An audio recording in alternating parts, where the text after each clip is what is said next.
Қайырлы күн. Мен есімім Дәурен, кәсіпкермін. Кәсіпкерліктен бөлек біраз жыл бұрын осы САФ деген бір жобаны ашқан едік. Әлеуметтік жоба, жастар даму орталығы. САФтың ішіне студенттерді қолдау кіреді. САФтың ішіне тәлімгер деген жоба кіреді. Одан бөлек Жасабай деген мектебіміз бар. Жасабай мектепті алатын болсақ, ол ауылдың әлеуметтік жағдайы төмен семьядан шыққан балаларға арналған. Оларды қалаға кеп білім береміз. Сол үшін бір үлкен мектеп ашылды. Сол мектепте біздің балалар өте керемет көрсеткіштерді бізге көрсетіп, өз күштерімен 2 жылдың ішінде жоғары балмен өзінің қалаған университетіне түсіп жатыр. Нұрлихан деген мұғалім болам деген балаларға арналған жоба. Ол жаңағы осы педагогикалық мамандық таңдаған балалар біздің осындай жобаға қатыса алады. Ол жерде оларды дамыту бағдарлама бар. Қолына берілетін жеке стипендия бар қосымша.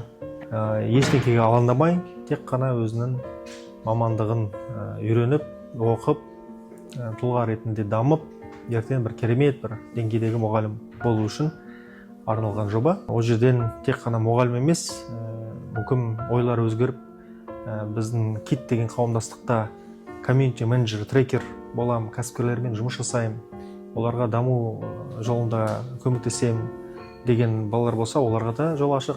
3-4 курста Нұралихан студенттері біздің KIT қауымдастығының резиденттерінің балаларына тьютор, яғни жеке мұғалім, жеке репетитор бола алады.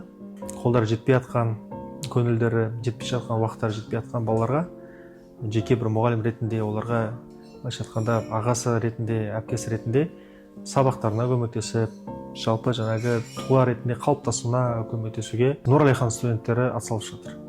Осындай керемет жобалардың бәрін біріктіріп САФ деп атадық. САФ деген біздің қазақ тілде таза, пәк, мөлдір дегенді білдіреді. Біздің жастарымыз әрине осындай, әрине таза, әрине пәк.